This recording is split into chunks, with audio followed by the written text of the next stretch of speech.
नमस्कार, मैं आपका दोस्त पुनीत नंदा आज आपसे चंदन के बारे में बात करूंगा। चंदन जो कि अंग्रेजी में जिसको सैंडलवुड कहा जाता है, हिंदुस्तान के अंदर दुनिया का सबसे बेहतरीन चंदन होता है। अगर आप देखें, चंदन दुनिया में बहुत ही कम जगहों पे होता है। एक इंडिया मेन जगह है और कर्नाटका उसके लिए बहुत ही मशहूर है। या इसके अलावा ये चंदन अफ्रीका के कुछ जंगलों में होता है, मगर उसकी क्वालिटी बिल्कुल अच्छी नहीं होती है। इसके अलावा चंदन जो है हिंदुस्तान से लेके ऑस्ट्रेलिया में ले जाके उगाया गया है हजारों एकड़ के अंदर, जो कि इंडियन वैरायटी का चंदन है, जो कि बहुत ही बढ़िया है मगर बहुत ही महंगा है। तो हिंदुस्तान के अंदर इतना बढ़िया चंदन होने के बावजूद क्या रीजन है कि पूरे हिंदुस्तान में नकली चंदन बिकता है? टोटल इंडिया के अंदर हर चीज में नकली चंदन बिकता है। तो आइए आज मैं आपको इसके बारे में डिटेल में बताऊं। इन नकली चंदन के उत्पादों से न केवल हमारे हार्मोनल्स संतुलित हो रहे हैं, हमारी प्रजनन क्षमता यानी कि फर्टिलिटी इंडेक्स भी कम हो रहा है और उससे कैंसर तक हो रहा है।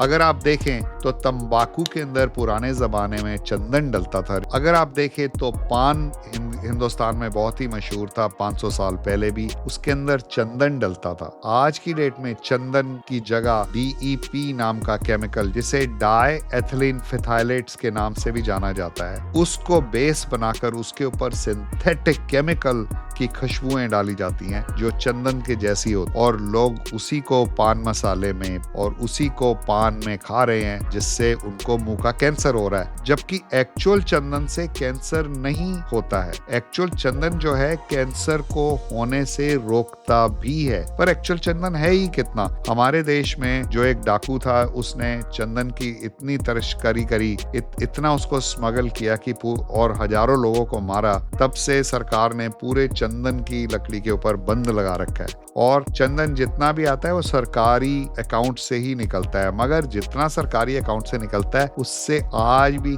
कई 100 गुना चंदन फिर भी एक्सपोर्ट होता है, फिर भी इंडिया में यूज होता है। वो कहाँ से आ रहा है इतना चंदन? चंदन है ही नहीं, वो चंदन है ही नहीं, वो सब नकली है। अगर आप अपनी चंदन की अगरबत्ती, तेल या स्किन प्रोडक्ट्स का इस्तेमाल कर रहे हैं तो आप अनजाने में खुद को नुकसान पहुंचा सकते हैं, क्योंकि वो अगरबत्ती जो जल रही है वो चंदन नहीं है, वो सिंथेटिक केमिकल्स हैं जो चंदन के जैसे लगते हैं। अगर आप तेल लगा रहे हैं तो अगर वो उसमें चंदन नहीं है तो वो एक्चुअल में आपको नुकसान पहुंचा सकता है। तो चलिए जानते हैं असली और नकली चंदन में पहचान कैसे की जाए। असली चंदन की खुशबू गहरी क्रीमी होती है और देर तक रहती है। लेबल पर सेंटलम एल्बम को देखें, ये इनकी नेम है, सेंटलम एल्बम। जो फ्रेग्रेंस नाम का शब्द है या DEP जैसे शब्दों से बचे। फ्रेग्रेंस का मतलब है नकली। सस्ता है तो समझ लो ये नकली है। असली चंदन को रगड़ने पर पीले रंग का तेल निकलता है। यह एक बहुत बड़ा घोटाला है जिसमें तस्कर,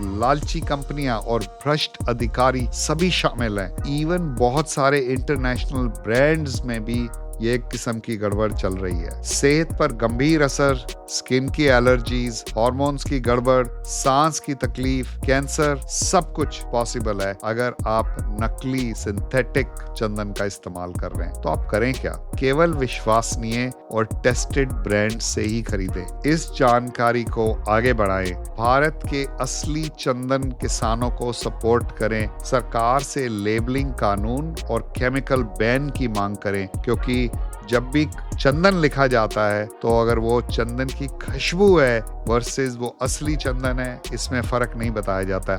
तो आपका फर्ज है एज अ कंसर्न सिटीजन कि आप सरकार से मांग करें कि जो चंदन का शब्द का इस्तेमाल है वो उसकी खुशबू के लिए ना किया जाए, जो रियल चंदन है उसी के लिए किया जाए। जो खुशबू है उसका नाम कुछ और रखा जाए या उसको लिखा जाए क्लियरली, चंदन जैसी खुशबू वाला साबुन, चंदन जैसी खुशबू वाली अगरबत्ती, चंदन जैसी खुशबू वाला प्रोडक्ट, इस केमिकल प्रोडक्ट इस पान मसाले में डाला गया है। तो क्लियरिटी जो है लेबल पे ना होने के कारण आप लोगों को धोखा हो रहा है। आप लोगों को चाहिए, जागिए भारतीय, जागिए, इस कानून को लाने में मदद कीजिए ताकि आप अपनी और अपनी आने वाली पीढ़ियों को सुरक्षित रख सके ऐसे लालची और केमिकल प्रधान लोगों से। थैंक यू, आपने मेरा पूरा वीडियो देखा। अगर आपको अच्छा लगा तो अपने दोस्तों में बांटिए इस वीडियो को और मेरे चैनल को सब्सक्राइब कीजिए। नमस्कार।